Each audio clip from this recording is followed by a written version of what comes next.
So after 5 years of embodying pretty much all the elements of being a remote worker, being a traveling digital nomad, leading team remotely, I do know a thing or two about how to make remote work actually work in the long run.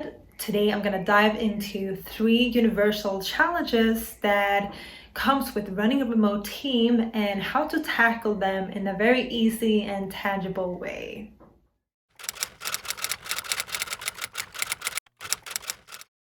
One of the biggest challenges when running a remote team is knowing how to support your employees' mental health from afar. So when the majority of the workforce has been forced to work from home, the structure wasn't really in place to help people cope with these changes. Respecting, supporting, and prioritizing mental health at the workspace is always important, but especially when you're running a team from afar. The most direct approach, I would say, to reduce any stigma around mental health is, first of all, to repeatedly talk openly about it.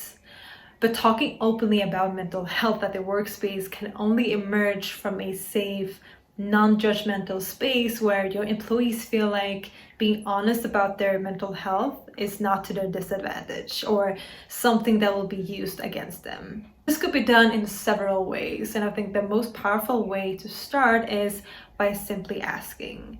Like, asking is such a powerful way to make someone feel included, make someone feel seen and heard. And it's something that I would bring up on a regular one-on-one, or even use tools like Mentimeters, where you can create an anonymous poll to check the status of your employees. Nonetheless, I truly believe in doing this from a genuine place and not because you have to or you feel forced to.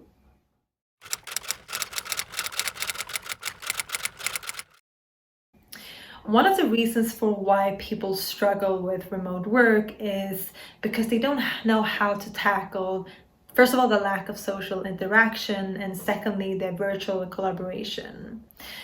And this takes a little more, thinking outside the box. So asynchronous communication, that's like a baseline for remote work in general. Like, communication is what makes remote work successful. Take our team, for example. So I am now working, as you know by now, in Costa Rica. I am 7 hours behind, which means that most of my workday is happening while my coworkers are asleep. So at the end of my workday, I send all the information that they need the morning after in order to do their work. So asynchronous communication for us is vital, not only for our productivity, but it also gives us more autonomy in terms of how and when we're communicating. In order to run a remote team with longevity, the human-centric focus needs to be in place, because people still need that psychological safety in order to feel respected, to feel included, and especially unafraid to use their voices. So in order to remain that sense of belonging and sense of culture,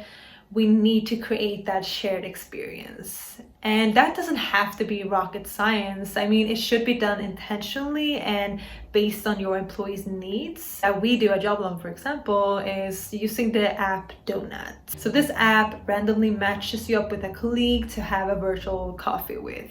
And that enables you to easily have an interaction with someone across teams.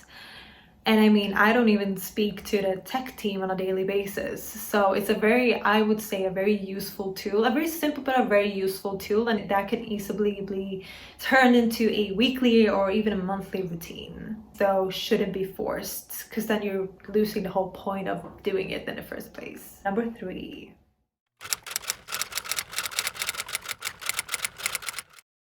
Working remotely puts more pressure on an individual, period. One of the most important things a leader can do is to give your employees the tools to eventually lead themselves. And everyone can lead themselves to a certain point, but not everyone has mastered the art of leading themselves in a sustainable way, especially in a home setting where you can't just walk out of the office and turn it all off. Like, you need to consciously make the decision to start as well as the decision to stop.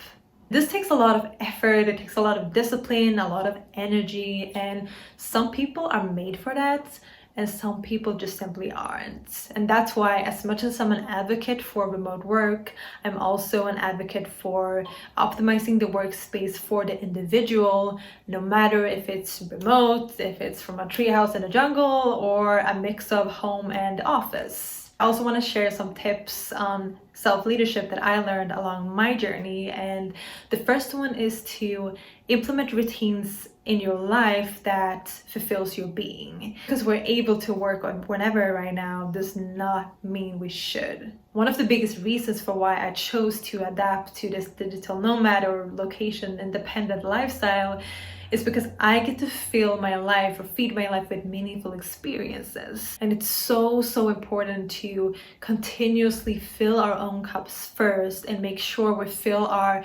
calendars or our lives with activities without expecting a certain outcome. Another thing that is so vital for self-leadership, for mastering self-leadership, is to set up boundaries for yourself and learning how to manage your time. I mean, time management is so key when you're working remotely. And this all starts with self-awareness and learning what feels good and what doesn't. It's all about finding out what kind of environment you thrive in. Do you prefer to be surrounded by people, or do you like the quiet? Do you like the music in the background? How does your morning routine look like? Are you moving your body enough?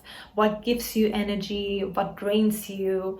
When are you the most productive? When are you the least productive? In order to master self-leadership, we need to start with asking ourselves these very mundane but powerful questions. Okay, that was it for today's episode.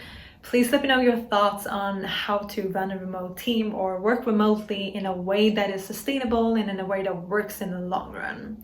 And I've got some new super exciting episodes for you. One on diversity and inclusion with a super special guest. So yes, stay tuned.